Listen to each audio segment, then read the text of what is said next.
Bidadi township ಅನ್ನ ವಿರೋಧಿಸಿ JDS ಇಂದಿನಿಂದ ಪಾದಯಾತ್ರೆಯನ್ನ ಹಮ್ಮಿಕೊಂಡಿದೆ. ಊಟದ ಬಳಿಕ ಪಾದಯಾತ್ರೆಯನ್ನ ಪ್ರಾರಂಭಿಸಿದ್ದಾರೆ ನಿಖಿಲ್ ಕುಮಾರಸ್ವಾಮಿ ಅವರು.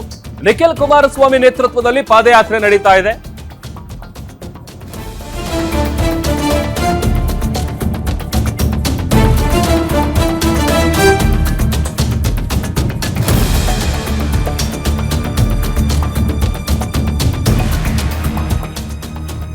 ಇಂದಿನಿಂದ 3 ದಿನಗಳ ಕಾಲ ಬಿಡದಿಯ ಟೌನ್ಶಿಪ್ ಯೋಜನೆಯನ್ನ ವಿರೋಧಿಸಿ ಜೆಡಿಎಸ್ನಿಂದ ಪಾದಯಾತ್ರೆಯನ್ನ ಹಮ್ಮಿಕೊಳ್ಳಲಾಗಿದೆ. ಊಟದ ಬಳಿಕ ಪಾದಯಾತ್ರೆಯನ್ನ ನಿಖಿಲ್ ಕುಮಾರಸ್ವಾಮಿ ಅವರು ಪ್ರಾರಂಭಿಸಿದ್ದಾರೆ. ನಿಖಿಲ್ ಅವರ ನೇತೃತ್ವದಲ್ಲಿ ಪಾದಯಾತ್ರೆ ನಡೀತಾ ಇದೆ. ನಿಖಿಲ್ ಕುಮಾರಸ್ವಾಮಿ ಅವರ ಜೊತೆಗೆ ರೈತರೆಲ್ಲರೂ ಕೂಡ ಹೆಜ್ಜೆ ಹಾಕ್ತಾ ಇದ್ದಾರೆ. ಜೋಗರದೊಡ್ಡಿಯಿಂದ ಮೇಡನಹಳ್ಳಿಯತ್ತ ಈ ಪಾದಯಾತ್ರೆ ಈಗ ಹೊರಟಿದೆ. ರೈತ ಗೀತೆಗಳಿಗೆ ಪಾದಯಾತ್ರೆಯ ವೇಳೆ ರೈತರೆಲ್ಲರೂ ಕೂಡ ಕುಣಿದು ಕುಪ್ಪಳಿಸಿದ್ದಾರೆ.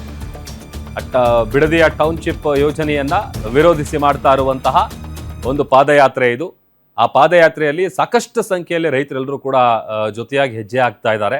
ಆಮೇಲೆ ಈ ಪಾದಯಾತ್ರೆ ಸಾಗುವಂತ ಸಂದರ್ಭದಲ್ಲಿ ರೈತ ಗೀತೆಗಳಿಗೆ ಕುಣಿದು ಕುಪ್ಪಳಿಸಿದ್ದಾರೆ ಅಲ್ಲಿರುವಂತ ಎಲ್ಲ ರೈತರು ಕೂಡ.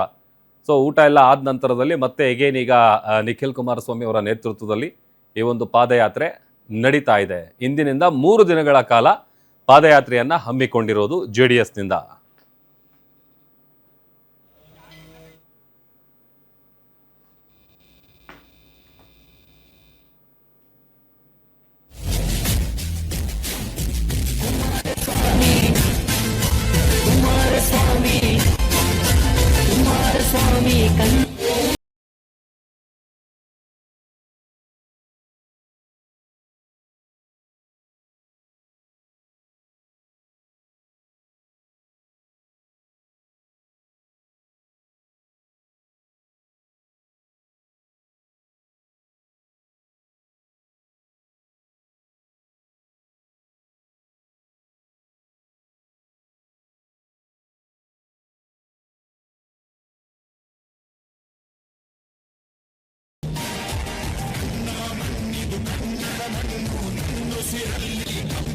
ನೋಡಿ, ಬಿಡದಿ ಟೌನ್ಶಿಪ್ ಯೋಜನೆಯ ವಿಚಾರಕ್ಕೆ ಸಂಬಂಧಪಟ್ಟಂತೆ ಸಾಕಷ್ಟು ದಿನಗಳಿಂದಲೂ ಕೂಡ ಈ ಒಂದು ಜಟಾಪಟಿ ಮುಂದುವರಿತಾ ಇದೆ. ಅದರಲ್ಲೂ ಈಗಿರುವಂತ ಸರ್ಕಾರ ಏನಿದೆ ಅದೊಂದು ರೀತಿ ರೈತ ವಿರೋಧಿ ಸರ್ಕಾರ, ಜನ ವಿರೋಧಿ ಸರ್ಕಾರ ಅನ್ನುವಂತ ಫಲಕಗಳನ್ನ ಹಿಡ್ಕೊಂಡು ರೈತರಿಗೆ ಯಾವುದೇ ಕಾರಣಕ್ಕೂ ಅನ್ಯಾಯ ಆಗೋದಕ್ಕೆ ನಾವು ಬಿಡೋದಿಲ್ಲ ಅಂತೇಳಿ ಇಂದಿನಿಂದ 3 ದಿನಗಳ ಕಾಲ ಜೆಡಿಎಸ್ ಕಡೆಯಿಂದ ಈ ಬೃಹತ್ ಪಾದಯಾತ್ರೆಯನ್ನ ಹಮ್ಮಿಕೊಳ್ಳಲಾಗಿದೆ.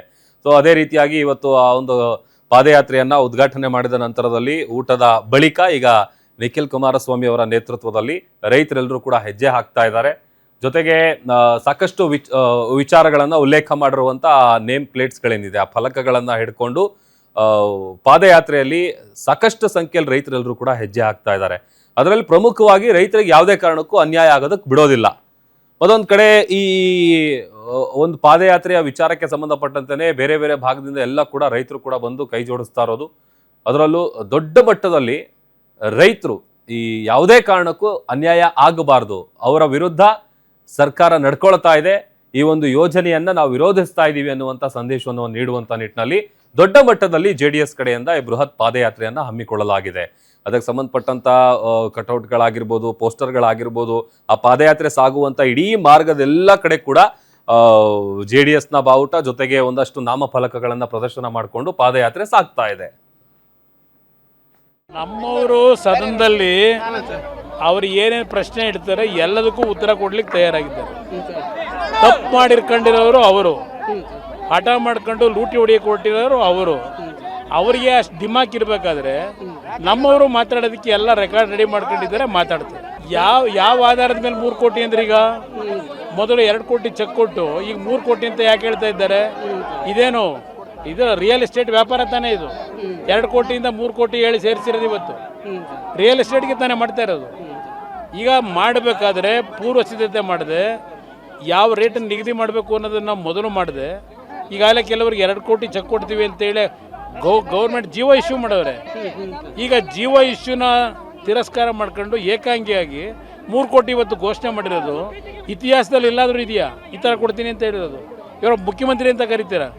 Is a real estate businessman ಅಷ್ಟೇ, ಮಾಫಿಯಾ. ಯಾವ ವರದಿ? ಆ ವರದಿಯವ್ರಿಗೆ ಹೇಳಿ, ಯಾರು ನ್ಯಾಯಾಧೀಶರು ಈಗ ಅವ್ರ ನೇಮಕ ಮಾಡಿದ್ದಾರೆ ನಿವೃತ್ತಿ ನ್ಯಾಯಾಧೀಶರು. ಅವರು ಬೆಂಚಲ್ಲಿ ಕೂತಿದ್ದಾಗ 12 ಕೋಟಿ ಫಿಕ್ಸ್ ಮಾಡೋರಲ್ಲ, ಅದನ್ನು ಎತ್ತಿಡಿದ್ರಲ್ಲ ಈ ಸರ್ಕಾರ ಮಾಡಿದ್ದನ್ನ. ಇವರು ಎಷ್ಟು ಕೋಟಿ ಫಿಕ್ಸ್ ಮಾಡ್ತೀರಿ ಮಾತಾಡಲಿ ಅವರು. ಪ್ರಿಯಾಂಕ್ ಖರ್ಗೆ ಹೇಳ್ತಾರೆ ಸರ್, ಜೆಡಿಎಸ್ ಪುನಶ್ಚೇತನ ಯಾತ್ರೆ ಇದು. ಅದು JDSನ ಯಾತ್ರೆಯಲ್ಲಿ ಶವ ಇರ್ತಿರೋದು ಈ ಕೆಟ್ಟ ಕಾಂಗ್ರೆಸ್ ಸರ್ಕಾರ ಇದೆಯಲ್ಲ, ಇದ್ರ ಶವ.